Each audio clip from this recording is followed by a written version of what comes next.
So the South theory utilizes a rocket ship metaphor of personal development. When a space shuttle launches from the Earth's surface, it takes an enormous amount of fuel to get through the first several layers. As it gets higher up, it takes less fuel. It gets easier to travel. This becomes a metaphorical analog to helping us understand our own existential opportunities for growth. And it is very similar to Abraham Maslow's hierarchy of needs, because you cannot skip levels. You have to go from one step to the next as a self-action leader, just as a human being. And level 5, of course, is self-actualization. Level 8 is very similar in the South theory.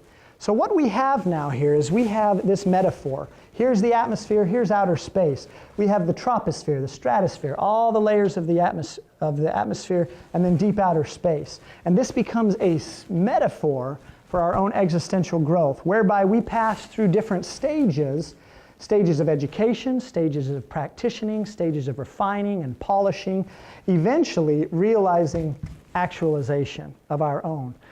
And the coolest part is, that's not where the progress ends. Even after becoming actualized, we can then become leaders of others, helping them to in turn become actualized. And then we can go even further to self-transcendence, where we no longer digress, because you can certainly digress even if you've reached a certain level. You no longer digress at self-transcendent because you're completely free of existential gravity. It no longer has impact. It might try to impact you, but it kind of bounces off. You have sort of a force field of protection by the time you get to self-transcendence. And those who reach the highest level of all, the creation stage, they're the ones that start new organizations and sometimes even whole new schools of thought. Think Socrates, think Jesus Christ, think Siddhartha Gautama and the Buddha, think Confucius. These are individuals, Mother Teresa, Gandhi, Martin Luther King Jr., who ended up actually adding significant creations because of their contributions. Now, a quick South theory example. Take a doctor. Little kid learns about a doctor. Stage 2, a kid starts dreaming, you know, I'd like to be a doctor someday. I should maybe try a little harder in my science classes. Step 3, the practitioner stage. The high school student is now even more serious about it and recognizes, I got to get a good GPA so I can get into a good college, so I can get into a good medical school.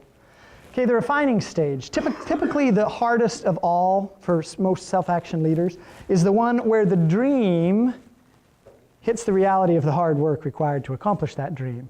Many people never make it past this because they wash out, they're not up to the challenge.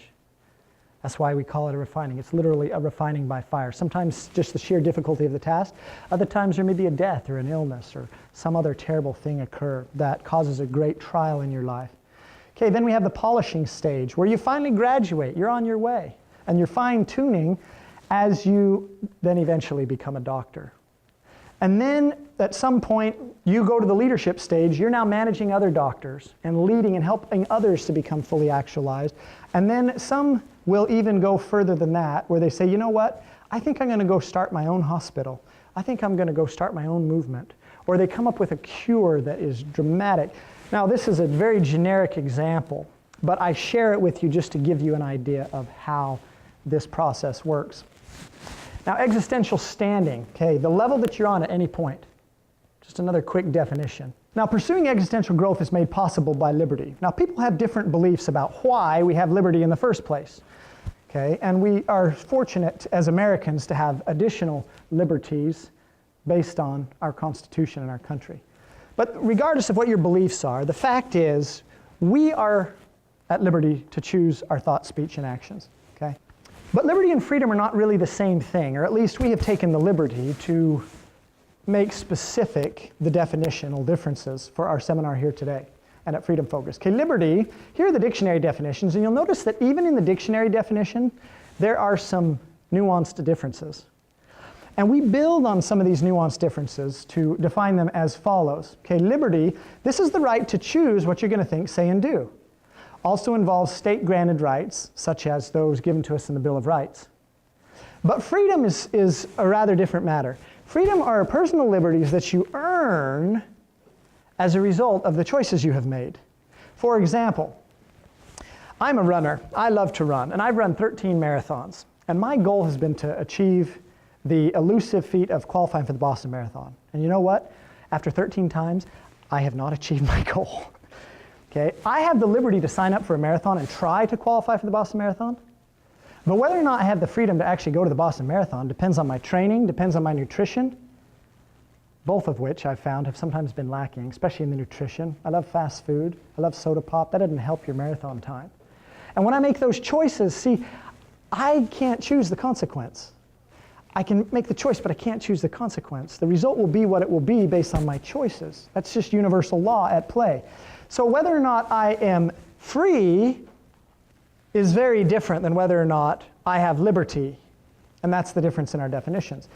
I may have the liberty to enroll at a school, but whether I have the freedom to get a graduation diploma depends on my study habits and my work ethic and how good of a student I am. Okay, existential atrophy, obviously the opposite.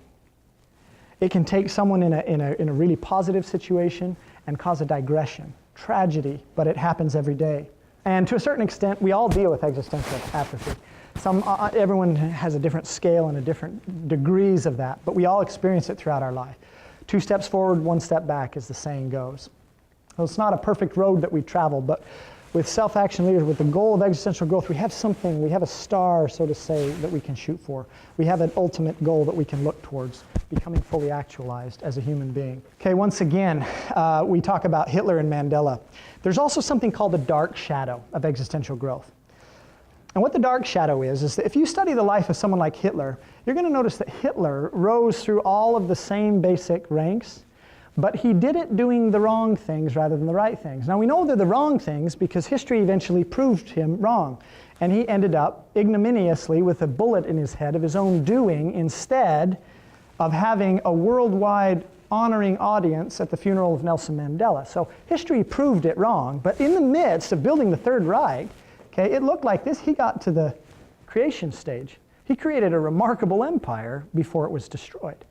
So we must not make the mistake that self-leadership theory can implicitly make, saying, well, it all goes for everybody, because without the conscience, we're going to end up like Hitler. Self-action leadership is not primarily about getting, it's about, therefore, becoming a fully actualized human being.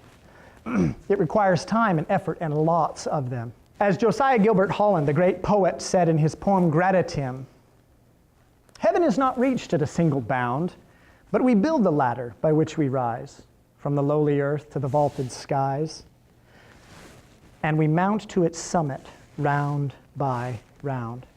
Such it is with self-action leadership. It's a process. Serendipity is another thing that we invoke in self-action leadership, which simply means the felicitous aid of unseen forces. Now, what you personally believe that to be could be a whole spectrum of things, depending on what your religious affiliation or lack thereof, or philosophical beliefs are. It's going to differ. But once again, just like conscience, I don't think that there's an honest, candid person in the world who wouldn't say things at one point in their life just came together, and they couldn't really put their finger on it scientifically, but things just clicked with this one person or this one situation. Okay, this is serendipity. That's what serendipity means. And we at Freedom Focused like to talk about serendipity because we can't do it by ourselves.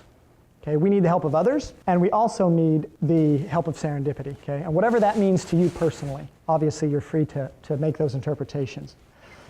But we do not earn existential growth alone. In my own life, dealing with OCD, I've had great counselors. I've had great mentors. I've had great people that have helped me when I was down. I didn't get here all by myself. And in all of this talk about self-reliance and I can do it and rah, rah, rah, let's go get them, let us not forget we need others and we need the help, sometimes even of unseen forces. Serendipity.